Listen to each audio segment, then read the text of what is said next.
আজকে যে ভিডিওটা তোমাদের সঙ্গে শেয়ার করছি এটা আজ বা কাল কখনোই নয়, বেশ অনেক দিন আগের ভিডিও। তোমরা আশা করে বুঝতে পারবে আমি যখন গিয়েছিলাম আমার মায়ের কাছে, তারপর সেখান থেকে গিয়েছিলাম আমার পাশেই আমার বোনের বাড়ি। এদিনকে আমার বোনের বাড়িতে গেলাম, তার পরের দিন সকালবেলা ঘুম থেকে উঠে আমি বেরিয়ে পড়লাম, আমি বলতে পারো জঙ্গলে খোঁজে। অনেক দিন সেরকম গাছপালা দেখা হয় না, সবুজ জিনিস থেকে দূরেই আছি। সকালবেলা ঘুম থেকে উঠে বোন তো রান্নাবান্না করতে ব্যস্ত, আর এদিকে আমি বেরিয়ে পড়লাম। আদিও মেয়েকে আর পাত্তা আছে? আদিওম তো আমার বোনের ছেলে মেয়ে, মানে চারজন মিলে ব্যাস ঘুরে বেড়াচ্ছে, এদিক থেকে ওদিক, ওদিক থেকে এদিক। এই বাড়ির বাদিকে রয়েছে মামা বাড়ি, সেখানে যাচ্ছে কখনো ওরা ঘুরতে। ডান দিকে আরেকটুখানি এগুলো আমার সেখানে মাসির বাড়ি আছে, সেখানে যাচ্ছে ঘুরতে। আবার ওদেরকে আর পাত্তা পাওয়া যায়? যাকে চলো, আমি এই বোনের বাড়ি কিন্তু আমি ভিডিওটা মানে হোম টুরটা আমি শেয়ার করেছিলাম কিন্তু, আর আজকে বাইরেটা তোমাদের সঙ্গে আরেকটুখানি শেয়ার করি। গ্রামের মধ্যে ছোট্ট একটা বাড়ি এরকম যদি সাজানো গোছানো থাকে কেমন লাগে বলো? আগে যখন গ্রামে থাকতাম না, তখন সত্যি কথা বলতে গ্রামের মধ্যে একটা ছোট্ট সাজানো গোছানো বাড়ির মর্ম কখনো বুঝতাম না।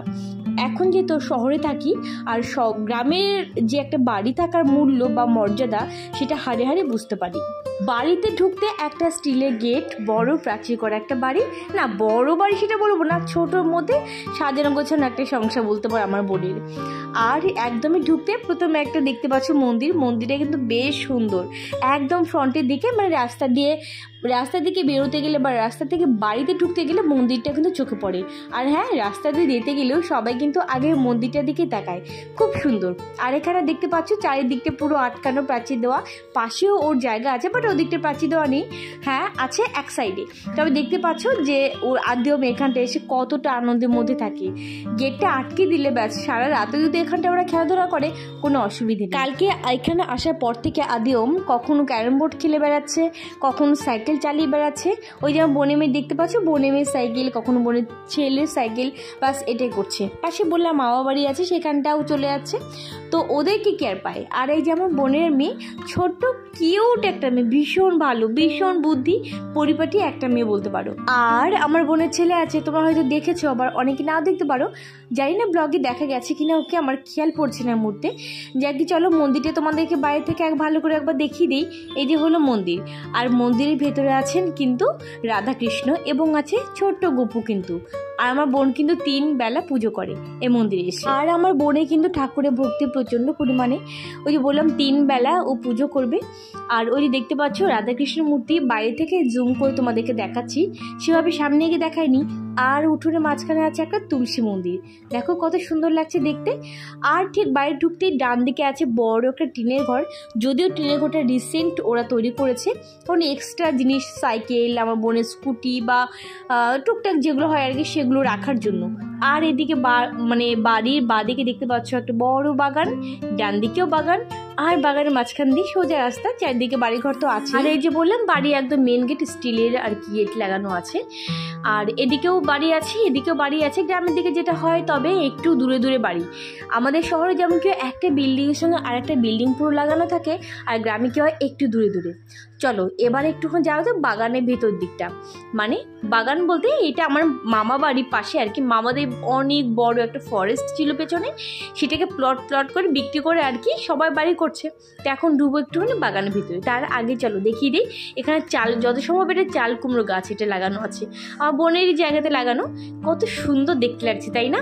বিভিন্ন রকম ফুল গাছ বলো এখানটা, আর রঙিন পাতার গাছ, ফলের গাছ। আর ওখানে দেখতে পাচ্ছ, আশা করি দেখতে পাবে যে একটা কলা গাছে কলা ধরেছে, হনুমান সে খেয়ে নেয়, তো সে কোনো বস্তা দিয়ে ভালো করে আটকে রেখে দিয়েছে।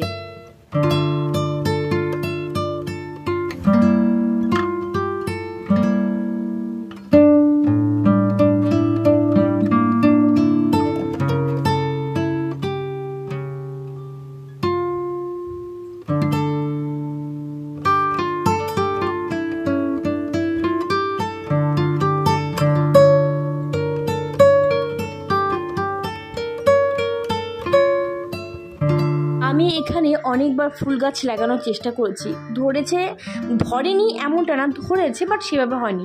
তবে এখানটা দেখো একদম প্লেন মাটিতে কোনো সার ছাড়াই লাগিয়ে রেখেছে ফুল গাছ, কত সুন্দর ফুল হয়েছে, সাদা জবা, রক্ত জবা, সমস্ত কিছুই আছে। আর ওই যে সাদা যে ফুলটা হয় না, ডেইলি আর কি কি বলবো ফোটে, 12 মাসকাল ফোটে, বা বলতে পারো হচ্ছে এখানটা রক্তগন্ধা না কি বল, সমস্ত ফুল গাছ কিন্তু এখানটায় মাটিতে নর্মাল লাগিয়ে দিলে কিন্তু হয়ে যায়। আর মাটিতে লাগিয়ে দিলে কিন্তু সেভাবে কিন্তু পরিচর্যা একটা করতে হয় না। টবে লাগালে যে পরিমাণে পরিচর্যা করতে হয়, নর্মাল মাটিতে লাগালে ততটা পরিচর্যা করতে হয় না। তো চলে এলাম পাশে বাগানটায়, অনেক রকম সবজিও লাগিয়েছে, তবে অনেক বুনো ঘাস হয়ে গেছে, যে কারণে সবজি গাছগুলো খুব তাড়াতাড়ি নষ্ট হয়ে যায়, মারা যায় বলতে পারো। তো এই যে মোটামুটি ঘুরে বেড়াচ্ছি বলতে পারো।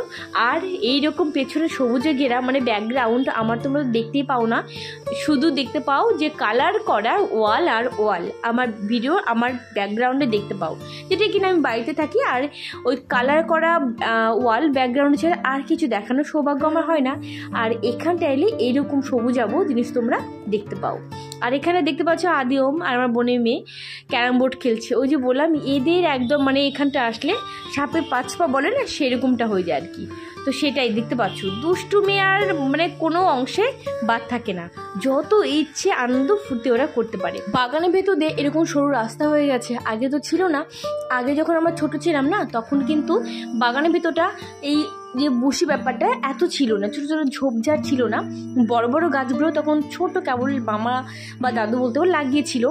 তো এখানটা প্রচণ্ড পরিমাণে খেলাধুলা করতাম আমি বা আমার সমবয়সী অনেকেই যারা ছিলাম আর কি।